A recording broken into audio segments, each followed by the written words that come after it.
बिहार जो ज़मीन का सर्वे चल रहा है उसमें बहुत लोग परेशान हैं कि कैसे क्या करना है नहीं करना है, ठीक है। तो बहुत लोग को बहुत कुछ जानकारी मिल चुकी है और कुछ लोग की अधूरी जानकारी मिली हुई है, ठीक है। तो उसी के सिलसिले में मैं एक छोटा सा प्रयास कर रहा हूँ आप लोगों को बताने के लिए, ठीक है। तो जैसे कि आपको पता है कि 20 अगस्त से बिहार का जो पूरे पूरे बिहार स्टेट का जो भूमि सर्वे है स्टार्ट हो गया है, ठीक है। ब्लॉक के माध्यम से आप सर्वे करा कर सकते हैं या अपना फॉर्म सर्वे फॉर्म भर के दे सकते हैं या ऑनलाइन भी कर सकते हैं, ठीक है। तो आज मैं बहुत तरह के ज़मीन होते हैं, जैसे कि आपका क्रय किया हुआ ज़मीन, ये खरीदा हुआ ज़मीन हो गया है, या आपके खतियान ज़मीन हो गया है, यानी कि आपके जो आपके दादा बाबा से मिलते हुए ज़मीन आया है, ठीक है, वो ज़मीन हो गया, या दान में मिला हुआ ज़मीन हो गया, या बहुत तरह के ऐसे ज़मीन होते हैं। तो मैं आपको जो आप सेल जो ज़मीन किए हैं, क्रय किया हुआ ज़मीन यानी आपका खरीदा हुआ ज़मीन का सर्वे किस तरह से आप करेंगे उसी के बारे में बताने जा रहा हूँ, ठीक है। तो इसका ऑनलाइन भी आपका पोर्टल खुल चुका है, ठीक है। जैसे कि मैं आपको ले चलता हूँ, इसका जो पोर्टल है आपका, देखिए ये आपका पोर्टल है director of land survey and survey, sorry land record and सर्वे का, ठीक है। तो यहाँ से आपको आपका ऑनलाइन आप यहाँ से अपना जो सर्वे है, ध्यान दीजिएगा मैं सिर्फ खरीदा हुआ ज़मीन का सर्वे कैसे करना है वो बताऊंगा, ठीक है। ठीक है। आप जो ज़मीन खरीदे हैं उसका सर्वे किस तरह से करना है ध्यान देंगे वो मैं बताऊंगा, ठीक है। अगर आपका वो खानदानी ज़मीन है तो उसका सर्वे अलग होगा, फॉर्म सेम है लेकिन सर्वे उसका अलग होगा, ठीक है। तो उसके बारे में बताने जा रहा हूँ कि कैसे सेल किया हुआ ज़मीन खरीदा हुआ ज़मीन का सर्वे आप कैसे करवाएंगे, ठीक है। तो सबसे पहले ध्यान दीजिएगा, सर्वे किया हुआ ज़मीन का, सॉरी खरीदा हुआ ज़मीन का आपको सर्वे करना है, सर्वे करवाना है तो सबसे पहले आपको फॉर्म फिल करना पड़ेगा। जैसा कि मैं बताता हूँ, फॉर्म आपका पर्पट 2 आता है, ठीक है। जैसे फॉर्म में आपको कैलकुलेशन में मिल जाएगा, ठीक है। ये फॉर्म आपको भरना है, ठीक है। ध्यान दीजिएगा, ये उन्हीं का आपका सर्वे होगा जिनका आपका जैसे आप ज़मीन किसी से लिए हैं, क्रय कर लिए, सेल ले लिए हैं, ठीक है। तो आपका दाखिल खारिज हुआ होगा, यानी कि मोटेशन हुआ होगा तभी आपका ये सर्वे होगा। अगर मोटेशन नहीं होता है, कुछ ऐसा केस है जिसका मोटेशन नहीं हुआ है तो वो अपवाद है, ठीक है। उस केस में अपने आप जो आमीन है आपके जिला के, सॉरी आपके पंचायत के जो आमीन होंगे उनके आप संपर्क करना पड़ेगा, ठीक है। तो मैं यहाँ बता रहा हूँ जिनका दाखिल खारिज हो चुका है ज़मीन का, उनके लिए ये फॉर्म लगेगा पर्पट 2, ठीक है। हालांकि सारे लोगों की ज़मीन जो है उनका ये फॉर्म भरना ही है, ठीक है। इसमें क्या है, रैयत द्वारा स्वामित्व निर्धारित भूमि का स्व घोषणा पत्र है, ठीक है, पर्पट 2। इसमें देखिए, अगर मान लीजिए आपके पास जमीन है, आप सेल किए हुए हैं और दाखिल खारिज आपका जमाबंदी की कटा हुआ है, यानी रसीद आपका लगान कटता है, तो उसके लिए आपको देखिए यहाँ पर मान लीजिए कि खाता मान लीजिए कोई रैयत का नाम मान लीजिए ए है, ठीक है। तो ए के नाम से बहुत सारे खाता हैं, मतलब अलग अलग ग्राम में, अलग अलग गांव में खाता अगर उनके नाम से चल रहे हैं तो ध्यान दीजिएगा, मान लीजिए कि एक ए गांव एक सॉरी ए जो है रैयत वो आपका, मान लीजिए कि बी गांव में, सॉरी बी, या मान लीजिए आपका कोई ABCD कोई भी गांव मान लीजिए एक इंडिविजुअल गांव हो गया, तो वो गांव में वो उनका ज़मीन है, तो राजस्व ग्राम हो जाएगा यहाँ पर, ठीक है। यहाँ थाना नंबर उनका हो जाएगा, हल्का नंबर यहाँ हो जाएगा, पुलिस थाना, अंचल और जिला यहाँ पर टाइप कर लेना है आपको, पेन से लिख लेना है, ठीक है, जहाँ जहाँ मैं बता रहा हूँ आपको, ठीक है। यहाँ पर लिखने के बाद, और ये ग्राम में ये एक जो रैयत के नाम से है, जो रैयत है ए, जो रैयत ये हो गए उनके नाम से जितना भी ये ग्राम में ये गांव में ज़मीन है वो सारा यहाँ पुट होगा, ठीक है। जैसे रैयत का नाम हो गया, उनका नाम जाएगा, जैसे ए मान लीजिए उनका नाम हो गया, यहाँ पर उनका स्थायी पता जाएगा, खाता, यहाँ प्लॉट नंबर, खाता नंबर, प्लॉट नंबर, रकबा है एकड़ में डिसमिल में, ठीक है। तो अगर एकड़ में है तो आप 1 एकड़ और 1 डिसमिल मान लीजिए, ठीक है। अगर एकड़ में नहीं है तो 0 एकड़ करना है, या फिर मान लीजिए 2 डिसमिल 3 डिसमिल जितना भी है 3 डिसमिल लिख देना है यहाँ पे, ठीक है, ये कॉलम में। चौहद्दी यहाँ पे लिख देना है, उत्तर दक्षिण पूर्व पश्चिम में आपको ये छोटा सा बॉक्स दिया हुआ है, इसी में आपको फिल करना पड़ेगा, ठीक है। तो यहाँ किस्म का जमीन किस किस्म का है, धनहर है यानी खेती का है, आवास है, ठीक है, बंजर है, या जो अब जिस तरह का ज़मीन होगा वो ज़मीन यहाँ टाइप कर लेना है। शेष को छोड़कर लगान यहाँ पर डाल देना है, अगर नहीं पता तो छोड़ दीजिएगा। जमाबंदी संख्या यहाँ डालना है, नहीं पता ये भी छोड़ दीजिएगा। और यहाँ पर आपका भूमि पर दावा का आधार, किस तरह का दावा आप कर रहे हैं, यानी कि उत्तराधिकारी है, यानी कि आपका खानदानी ज़मीन है, अगर खानदानी है तो यहाँ वहाँ पर आपका यहाँ उत्तराधिकार आएगा, ठीक है। अगर आप दान लिए हुए दान आएगा। अब मैं जो कि क्रय का बता रहा हूँ, आपका खरीदा हुआ जमीन है तो यहाँ पर क्रय कर देंगे। क्रय यहाँ लिखा हुआ है, देखिए क्रय, क्रय यहाँ पर लिख देंगे यहाँ पे, ठीक है। फिर अभियुक्ति अगर कोई है तो ठीक है, अगर अभियुक्ति कोई है तो यहाँ पर आपको डालना है, नहीं तो नहीं है तो छोड़ देंगे, ठीक है।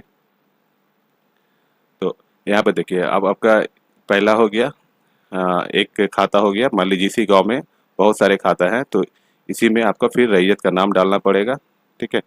रैयत का नाम फिर से ए, फिर यहाँ मान लीजिए ए, फिर यहाँ पर स्थायी पता सेम कर दीजिएगा। यहाँ पर जो ईद पता है जो सेम यहाँ पर डाल दीजिएगा, पब्लिक भी डाल सकते हैं।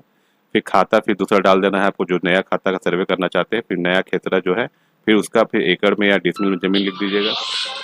फिर यहाँ चौहद्दी, फिर वो खाता खेतरा पर चौहद्दी आपको यहाँ पर केवाला पे जो रहेगा वो वहाँ लिखना पड़ेगा, ठीक है। जमीन का किस्त फिर यहाँ डालना पड़ेगा आपको। फिर यहाँ पर लगान डालना पड़ेगा शेष को छोड़ के, जमाबंदी संख्या पता तो डालिएगा।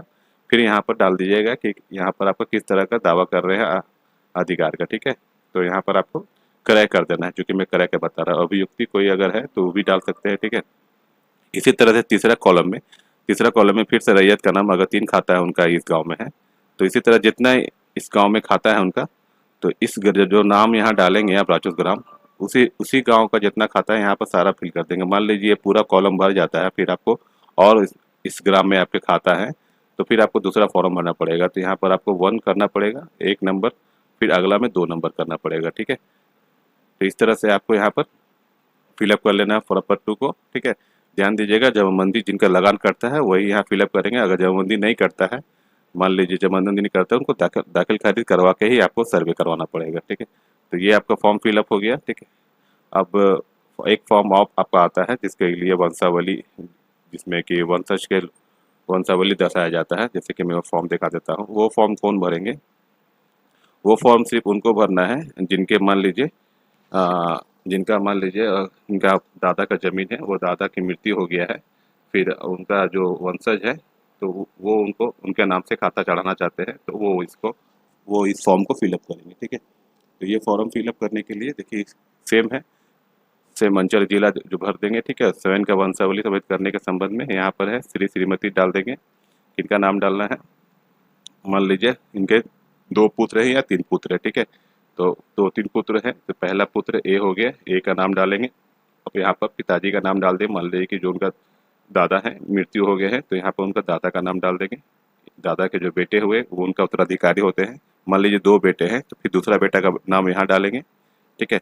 फिर यहाँ पर उनका जो दादा जो नई मृत्यु हो गया है उनका फिर यहाँ पर डाल देंगे पुत्री का नाम, सॉरी, यहाँ पर उनका पापा का नाम डाल देंगे, सेम डाल देंगे, ठीक है। यहाँ पुत्र में टिक लगा देंगे, ठीक है, यहाँ पर कर देंगे, ठीक है। 2 हो गया। 3 बेटे हैं, मान लीजिए एक बेटी है तो यहाँ पर श्री को कट के श्रीमती कर देंगे, या बेटी का नाम डाल देंगे। फिर यहाँ पर उनका पिताजी का नाम डाल देंगे, ठीक है। तो इस तरह से आपको यहाँ पर पूरा फॉर्म फिलअप करना पड़ेगा, ठीक है। ये फिलअप करके आपको फॉर्म इसके साथ फिर आपको, ये तो हो गया वंशावली आपका। मान लीजिए कि जो दादा या परदादा या बाबा जो भी होंगे उनका मृत्यु हो जाता है, तब उत्तराधिकार बनाने के संबंध में कि उनका बेटा या इनका पोता को बनाना उत्तराधिकार, तब ये फॉर्म पर आएगा। अगर मान लीजिए जीवित हैं तो पर्पट 2 में ही काम हो जाएगा, ठीक है। सिर्फ पर्पट 2 पढ़ के आपको उसको स्कैन कर लेना है, और साथ में आपको केवाला जो हो गया, केवाला को स्कैन कर लेना है, साथ में लगा लेना है। केवाला के साथ फिर आपका 2 जमाबंदी लगेगा। फिर लेटेस्ट जो आपका अंतिम जो आपका करेंट रसीद रहेगा वो लगेगा, ठीक है। और जो अपर पर 2 भरेंगे उस आप उस सबको सारा स्कैन कर देंगे, ठीक है। तो स्कैन करने के बाद फिर आप आ जाएंगे इस पोर्टल पे, मैं बता रहा हूँ सेम पोर्टल है, ठीक है। इस पोर्टल में आना है आपको। आने के बाद यहाँ पर मान लीजिए रैयत का जो नाम है, ठीक है, वो यहाँ डालेंगे। यहाँ डिस्ट्रिक्ट यहाँ सेलेक्ट कर लेंगे अपना। फिर यहाँ मोबाइल नंबर डालेंगे। ध्यान रखेंगे वही मोबाइल नंबर डालना है कि जो आधार से लिंक होगा, ठीक है। यहाँ पर please inter your Aadhaar number डालना है। फिर यहाँ ईमेल डालना ऑप्शनल है, डाल भी सकते हैं। वेरीफाई मोबाइल नंबर जैसे कीजिएगा तो ये इनका नंबर पे ओटीपी जाएगा। ओटीपी जाने के बाद फिर ओटीपी जैसे फिल कीजिएगा तो नीचे पूरा डिटेल खुल जाएगा, ठीक है। उसके बाद से फिर आपको राजस्व ग्राम जो भी है आपको सिलेक्ट कर लेना है। सिलेक्ट करने के बाद फिर आपको फिल कर देना है। उसमें डिटेल खाता नंबर मांगेगा और प्लॉट नंबर मांगेगा, ठीक है। उसके बाद नीचे आपको अपलोड का ऑप्शन देगा। पीडीएफ फाइल बना के आपको जितना भी आपका ज़मीन है एक राजस्व ग्राम में, यानी 2 राजस्व ग्राम में अगर है तो दो फॉर्म भराएगा पर्पट 2 का, ठीक है। अगर 3 राजस्व ग्राम में है, 3 में आपका ग्राम में, यानी 3 गांव में या 4 गांव में 5 गांव में खाता है, जितने गाँव में खाता है तो उसका अलग अलग फॉर्म भराएगा, ठीक है। और उसमें अलग अलग खाते अगर हैं, अलग अलग खाते हैं तो उसका भी 1 बाय 1 जो मैं आपको बताया था वहाँ पर आपको बॉक्स में पुट करना पड़ेगा, ठीक है। तो जितने राज्य उस ग्राम में उतना फॉर्म भराएगा, वो फॉर्म फॉर्म पर्पट 2 को आपको स्कैन कर लेना है। स्कैन करके सारा का वंशावली, सॉरी वंशावली, ये आपका केवाले जो रजिस्ट्री डीड होता है वो आपको स्कैन कर लेना सारा का, और सबको एक साथ आपको मर्ज करके, और सॉरी हाँ, आपको लगाना पड़ेगा उसमें पेपर। देख लीजिए, मैं पेपर बताता हूँ क्या क्या लगाना पड़ेगा, पेपर ही मैं आपको बता देता हूँ। जैसे कि यहाँ पर मैं आपको, देखिए ये पेपर आपको लगाना पड़ेगा, ठीक है। ध्यान दीजिएगा, ये वाला देखिए, यदि भूमि खतियान हो और खतियान 7 के नाम पर हो और नया खाता किसी अन्य के नाम पर खुलवाना चाहते हैं, तो जिनके नाम से नया खाता खुलना चाहते हैं उनका आधार कार्ड और वोटर कार्ड का फोटो लगेगा, ठीक है। ये चीज़ लगेगा, ये चीज़ आपको साथ में लगा देना। पर्पट 2 जो मैं बताया आपको, सब घोषणा पत्र फॉर्म 2 प्रति, ठीक है। यानी कि दो, इसका पर्पट 2 का 2 कॉपी आपको लगाना पड़ेगा पीडीएफ में। फिर जमाबंदी पंजी का फोटोकॉपी एक लगाना पड़ेगा। फिर भूमि लगान रसीद का फोटोकॉपी लगाना पड़ेगा रसीद का। फिर खतियान अगर है तो खतियान का फोटो लगाइए, अगर आपका खानदानी जमीन है तो खतियान का फोटोकॉपी लगाइए। फिर आपका सरपंच द्वारा निर्गत वंशावली चार्ट प्रपत्र 3 का, यानी कि 3 का जो है मैं आपको दिखाया, जो सरपंच द्वारा बनेगा वो आपको लगाना पड़ेगा, ठीक है। ये सरपंच वाला और खतियान वाला आपको कब लगेगा, जब आपका खानदानी जमीन है तब, ठीक है। उसके बाद बंटवारा नामा स्टाम्प पेपर बना हुआ है, अगर आप आपका खानदानी जमीन है और आपस में आप लोग 4 भाई 3 भाई हैं, बंटवारा कर लिए हैं, तो आपका बंटवारा पेपर लगेगा, सॉरी बंटवारा नामा लगेगा स्टाम्प पेपर में, और साथ में मोबाइल नंबर लगेगा, ठीक है। ये कौन सा केस में लगेगा मैं वो ऊपर दिखा दिया। यदि भूमि खतियानी हो या खतियान खतियानी हो और खतियान 7 के नाम पर हो और नया खाता किसी अन्य के नाम पर खुलाना चाहते हो, तब होगा, ठीक है। नीचे आप आ जाइए, देखिए एक और है, यदि भूमि केवाला हो और केवाला 7 के नाम पर हो या नया खाता 7 के नाम पर खुलवाना चाहते हैं, जो मैं बताया आपको फर्स्ट वाला क्रय किया हुआ भूमि जो है उसी का है, ठीक है। आधार कार्ड का तथा वोटर कार्ड का फोटोकॉपी लगेगा, तो उसमें आपको अपलोड कर देना है। साथ में मैं बताया जो आपको पर्पट 2 लगेगा, ठीक है। पर्पट 2 क्या आपका, जो दिखाया मैं पर्पट 2 आपको भर के, सॉरी भर के नहीं दिखाया, मैं जो बताया आपको स्व घोषणा पत्र जो है उसका 2 प्रति लगेगा, यानी 2 फोटोकॉपी लगेगा। जमाबंदी लगेगा आपको फोटोकॉपी, ठीक है। भूमि लगान लगेगा, भूमि लगान रसीद लगेगा। केवाला का सभी पृष्ठ का फोटोकॉपी, यानी केवाला का पूरा जो आपका जो रजिस्ट्री कॉपी है जो सेल डीड का, उसका सारा कॉपी, सॉरी सारा उसको स्कैन कर लेना है कॉपी करवा के, ठीक है। फिर मोबाइल नंबर, ठीक है। तो ये चीज़ आपको, जो मैं आपको बता रहा था यही चीज़ बता, क्रय किया हुआ भूमि का, ठीक है। तो ये चीज़ पूरा आपको देना लगाना पड़ेगा, और इसको 3 MB में आपको पीडीएफ बना के उसमें अपलोड करना है, अगर ऑनलाइन कराना चाहते हैं तब। अगर ऑफलाइन तो डायरेक्ट आप जाके फॉर्म पर्पट 2 भर के जाके अपने ब्लॉक में या अपने आमीन या जो कानूनगो हैं आपको जो सेलेक्ट हुए हैं वहाँ से आप इसको जमा कर सकते हैं, ठीक है, या ऑनलाइन भी कर सकते हैं, ठीक है। इसी तरह से देखिए, भूमि सर्वे हेतु आवश्यक दस्तावेज यदि भूमि केवाला हो और केवाला 7 के नाम पर हो और नया खाता किसी अन्य के नाम पर खुलना चाहते हैं, मान लीजिए कि किसी, मतलब किसी एक ए व्यक्ति का जमीन है खरीदा हुआ, तो वो चाहता है कि बी के नाम हो जाए, यानी कि बेटे का नाम करवाना चाहता है, तो उसके उसका ये डिटेल है, ठीक है। सारा कुछ है, ये आपको पीडीएफ मिल जाएगा, इसका पीडीएफ मैं डिस्क्रिप्शन में डाल दूंगा, ठीक है। इसी तरह से तीसरा भी है, यदि भूमि दान पत्र वाला है, इसी तरह और भी आपको मिलेगा। यदि भूमि दान पत्र प्राप्त करता नया खाता, इस तरह से है, ठीक है। तो इसका पूरा पीडीएफ मैं आपको डिस्क्रिप्शन में डाल दूंगा, वहाँ से आप देख लेंगे, ठीक है।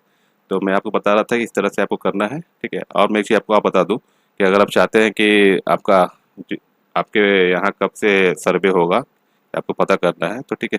तो यहाँ पर देखिए, ये साइट में आ जाएंगे, आपको ये डिस्क्रिप्शन मिल जाएगा। नीचे देखेंगे बिहार सर्वेक्षण, सॉरी बिहार विशेष सर्वेक्षण संबंधित सेवाएं हैं, यहाँ पर क्लिक करना है आपको। क्लिक करने के बाद देखिए, यहाँ फर्स्ट जो ऑप्शन दिख रहा है, अपने ग्राम शहर में विशेष सर्वेक्षण की स्थिति देखें, ठीक है। आपको पता करना है कि मेरा ग्राम पंचायत का कौन सा मेरा आमीन है, तो इसके लिए मैं यहाँ से आप देख सकते हैं, ठीक है।